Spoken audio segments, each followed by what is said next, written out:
ಸ್ನೇಹಿತರೆ, ನೆಲಮಂಗಲ ತಾಲೂಕಿನಲ್ಲಿ ಈಗಾಗಲೇ ಸಾಕಷ್ಟು ಅಕ್ರಮ ವಹಿವಾಟುಗಳು ಹೆಗ್ಗಿಲ್ಲದೆ ನಡೀತಾ ಇವೆ. ಅಕ್ರಮ ಕಲ್ಲು ಗಣಿಗಾರಿಕೆ ಆಗಿರಬಹುದು, ಈ ಕೆರೆಗಳಲ್ಲಿ ಮಣ್ಣೆತ್ತುವಂಥದ್ದಾಗಿರಬಹುದು, ಇನ್ನೂ ಹೇಳ್ತಾ ಕೂತ್ರೆ ಸಾಕಷ್ಟು ಇವೆ.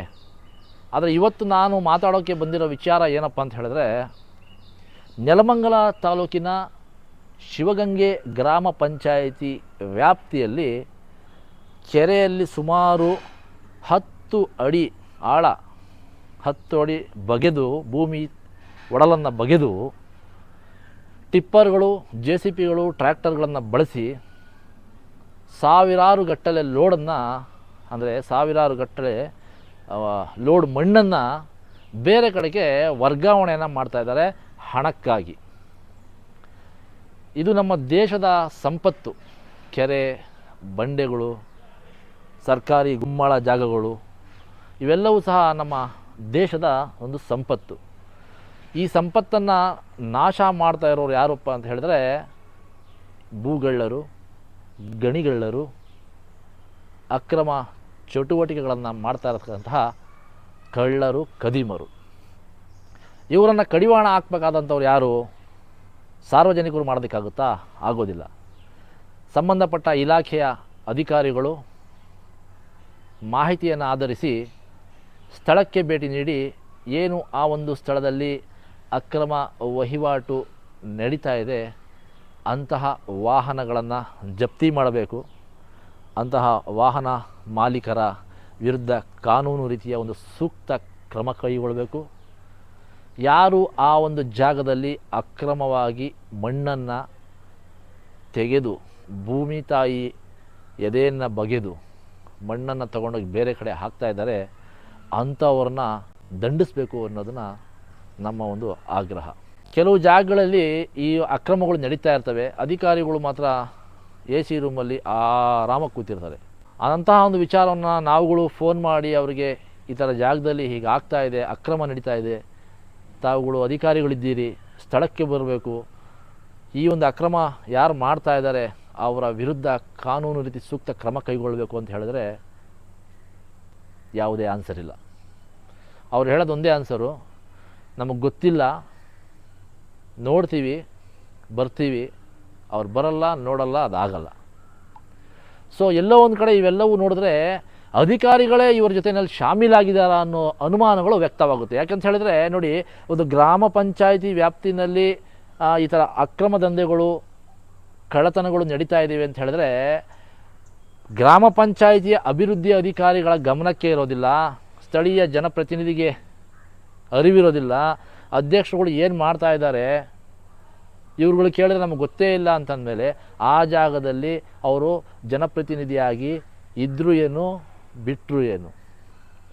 ಎಲ್ಲೋ ಒಂದು ಕಡೆ ಈ ಅಭಿವೃದ್ಧಿ ಅಧಿಕಾರಿಗಳು, ಗ್ರಾಮ ಪಂಚಾಯಿತಿ ಅಧ್ಯಕ್ಷರುಗಳು, ಸದಸ್ಯರುಗಳು ಇವರಿಗೆ ಶ್ರೀರಕ್ಷೆಯಾಗಿ ನಿಂತ್ಕೊಂಡು ಇಂತಹ ಒಂದು ಅಕ್ರಮಗಳನ್ನು ಮಾಡೋದಕ್ಕೆ ಇವರಿಗೆ ದಾರಿ ಮಾಡಿಕೊಟ್ಟಿದ್ದಾರಾ ಅನ್ನೋಷ್ಟು ಸಾಕಷ್ಟು ಒಂದು ಕುತೂಹಲಕಾರಿ ಅನುಮಾನಗಳು ವ್ಯಕ್ತವಾಗ್ತವೆ. ಇವ್ರುಗಳ ಮೇಲೆ ಸಾಕಷ್ಟು ಅನುಮಾನಗಳು ಸಹ ವ್ಯಕ್ತವಾಗ್ತವೆ. ಯಾಕಂತ ಹೇಳಿದ್ರೆ ಇವರ ನಡವಳಿಕೆ ಹಾಗಿರುತ್ತೆ. ನಮ್ಮ ದೇಶದ ಸಂಪತ್ತನ್ನು ಹಾಳು ಮಾಡ್ತಾ ಇರ್ತಕ್ಕಂತಹ ವ್ಯಕ್ತಿಗಳನ್ನು ಕಾನೂನು ರೀತಿ ಕ್ರಮಕ್ಕೆ ಮುಂದಾಗಿ ಅವ್ರ ಮೇಲೆ ಒಂದು ಕ್ರಮ ತಗೋಬೇಕು, ಅವ್ರಿಗೆ ಬುದ್ಧಿ ಕಲಿಸ್ಬೇಕು ಅನ್ನೋದನ್ನು ಬಿಟ್ಟು ನನಗೆ ಗೊತ್ತಿಲ್ಲ, ನೋಡ್ತೀನಿ, ಮಾಡ್ತೀನಿ, ಈ ಥರ ಉಡಾಫೆ ಉತ್ತರಗಳನ್ನು ಕೊಟ್ಟರೆ ಏನೂ ಪ್ರಯೋಜನ ಇಲ್ಲ. ಹಾಗಾಗಿ ಮಾನ್ಯ ದಂಡಾಧಿಕಾರಿಗಳು, ರೆವಿನ್ಯೂ ಇಲಾಖೆ ಅಧಿಕಾರಿಗಳು, ಸಂಬಂಧಪಟ್ಟ ಅಧಿಕಾರಿಗಳಲ್ಲಿ ನಾವೊಂದು ಮನವಿಯನ್ನು ಮಾಡ್ತೇವೆ. ದಯವಿಟ್ಟು ಸ್ಥಳಕ್ಕೆ ಬಂದು ಸ್ಥಳ ಪರಿಶೀಲನೆಯನ್ನು ಮಾಡಿ ನಂತರ ತಪ್ಪಿತಸ್ಥರ ವಿರುದ್ಧ ಒಂದು ಕಾನೂನು ರೀತಿಯ ಸೂಕ್ತ ಕ್ರಮ ಕೈಗೊಳ್ಳಬೇಕು ಅಂತ ಈ ಮೂಲಕ ತಮಗೆ ಕೇಳ್ಕೊತೀನಿ. ಅದಕ್ಕೂ ಮುನ್ನ ಇಷ್ಟೊತ್ತು ನಾವು ಮಾತಾಡ್ದವಲ್ಲ, ಇದು ಯಾವ ಜಾಗ, ಏನು ನಡೀತಾ ಇದೆ ಅನ್ನೋ ಕುತೂಹಲ ಸಹಜವಾಗಿ ಎಲ್ಲರಲ್ಲೂ ಮೂಡಿಬರುತ್ತೆ. ಹಾಗಾಗಿ ಆ ಒಂದು ಜಾಗದ ಒಂದು ದೃಶ್ಯದ ತುಣುಕುಗಳನ್ನು ನಿಮ್ಮ ಮುಂದೆ ಇಡೋದಕ್ಕೆ ಪ್ರಯತ್ನ ಪಡ್ತೀನಿ. ಬನ್ನಿ, ಹೋಗಿ ದೃಶ್ಯಗಳನ್ನು ನೋಡಿ ತೀರ್ಮಾನ ಮಾಡೋಣ.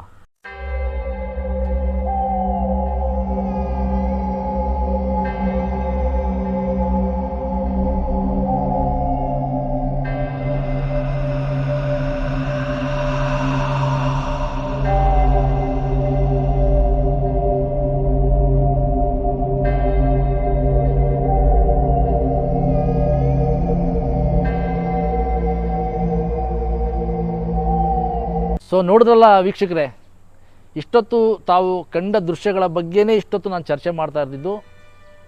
ಇಷ್ಟೆಲ್ಲ ನಡೀತಾ ಇದ್ದರೂ ಸಹ ಅಧಿಕಾರಿಗಳು ಮಾತ್ರ ಮೌನಕ್ಕೆ ಶರಣಾಗಿದ್ದಾರೆ. ಒಂದು ಮಾತು ಸಹ ಆಡ್ತಾ ಇಲ್ಲ. ಅವ್ರ ಬಾಯಿ ಬಿಟ್ಟರೆ ಅವ್ರ ಬಾಯಿನಲ್ಲಿ ಬರ್ತಕ್ಕಂಥ ಮಾತೆ ನೀತಿ ಸಂಹಿತೆ ಜಾರಿಯಲ್ಲಿರೋದ್ರಿಂದ ಅಧಿಕಾರಿಗಳು ಕೆಲಸದಲ್ಲಿ ಬಹಳ ಬ್ಯುಸಿಯಾಗಿದ್ದಾರೆ. ಹಾಗಾಗಿ ನಾವು ಸ್ಥಳಕ್ಕೆ ಭೇಟಿ ನೀಡಲು ಆಗ್ತಾ ಇಲ್ಲ. ತಾವು ನಮ್ಮ ಗಮನಕ್ಕೆ ತಂದಿದ್ದೀರಾ, ಏನಿದೆ ಸಂಬಂಧಪಟ್ಟ ಇಲಾಖೆ ಅಧಿಕಾರಿಗಳನ್ನು ಅಲ್ಲಿಗೆ ಕಳಿಸಿ ಅದಕ್ಕೆ ಒಂದು ನ್ಯಾಯ ಒದಗಿಸುವಂಥ ಒಂದು ಕೆಲಸವನ್ನು ಮಾಡ್ತೀವಿ ಅನ್ನೋ ಮಾತನ್ನು ಹೇಳ್ತಾರೆ ಹೊರತು ಯಾವುದೇ ರೀತಿಯಾದ ಇದುವರೆಗೂ ಕ್ರಮ ಆಗಿಲ್ಲ ಅನ್ನೋ ಅರ್ಥ ಎಲ್ಲೋ ಒಂದು ಕಡೆ ಈ ಕಳ್ಳರ ಜೊತೆಯಲ್ಲಿ ಸರ್ಕಾರಿ ಅಧಿಕಾರಿಗಳು ಶಾಮೀಲಾಗಿದ್ದಾರೆ, ಅಥವಾ ಚುನಾಯಿತ ಏನು ಸ್ಥಳೀಯ ಜನಪ್ರತಿನಿಧಿಗಳು ಇರ್ತಾರೆ, ಪ್ರಭಾವಿ ವ್ಯಕ್ತಿಗಳು, ಅವರ ಒಂದು ಒತ್ತಡಕ್ಕೆ ಮಣಿದು ಅಧಿಕಾರಿಗಳು ಇಲ್ಲಿ ಕೆಲಸ ಮಾಡ್ತಾ ಇದ್ದಾರೆ. ಇವೆರಡು ಬಿಟ್ಟರೆ ಮೂರನೇ ಆಪ್ಷನ್ನೇ ಇಲ್ಲಿಲ್ಲ. ಸೊ ಹಾಗಾಗಿ ದಯವಿಟ್ಟು ಮಾನ್ಯ ದಂಡಾಧಿಕಾರಿಗಳು, ತಾಲೂಕಿನ ತಾವು ಜವಾಬ್ದಾರಿಯುತ ಅಧಿಕಾರದ ಒಂದು ಸ್ಥಾನದಲ್ಲಿದ್ದೀರಿ. ದಯವಿಟ್ಟು ಜೊತೆಯಲ್ಲಿ ಕೆಲಸ ಮಾಡ್ತಕ್ಕಂಥ ನಿಮ್ಮ ಇಲಾಖೆಯ ಸಿಬ್ಬಂದಿಗಳನ್ನು ಆ ಒಂದು ಸ್ಥಳಕ್ಕೆ ಕಳಿಸಿ ಆ ಒಂದು ಸ್ಥಳದ ಸಂಪೂರ್ಣ ಒಂದು ರಿಪೋರ್ಟನ್ನು ತಾವು ಸಂಗ್ರಹವನ್ನು ಮಾಡಿ ನಂತರ ಆ ಒಂದು ಜಾಗದಲ್ಲಿ ಏನು ವಾಹನಗಳನ್ನು ತಂದು ಅಕ್ರಮವಾಗಿ ಮಣ್ಣನ್ನು ತೆಗೆದು ಬೇರೆ ಕಡೆ ವರ್ಗಾವಣೆಯನ್ನು ಮಾಡ್ತಾಯಿದ್ದಾರೆ ಅಂಥ ವಾಹನಗಳನ್ನು ತಾವು ಜಪ್ತಿಗೆ ತಗೋಬೇಕು. ವಾಹನ ಮಾಲೀಕರ ವಿರುದ್ಧ ಕಾನೂನು ರೀತಿಯ ಒಂದು ಸೂಕ್ತವಾದ ಕ್ರಮಕ್ಕೆ ಮುಂದಾಗಬೇಕು. ಇಂತಹ ಭೂಗಳ್ಳರು, ಗಣಿಗಳ್ಳರ ವಿರುದ್ಧ ತಾವು ಒಂದು ಬಿಸಿ ಮುಟ್ಟಿಸುವಂಥ ಒಂದು ಕೆಲಸವನ್ನು ಮಾಡಿ ತಾಲೂಕು ಸುಭಿಕ್ಷವಾಗಿ ಶಾಂತಿಯುತವಾಗಿ ಇರೋದಕ್ಕೆ ಒಂದು ಅವಕಾಶವನ್ನು ಮಾಡಿಕೊಡ್ಬೇಕು ಅಂತ ತಮ್ಮಲ್ಲಿ ಮನವಿ ಮಾಡ್ತೇನೆ. ನಮಸ್ಕಾರ.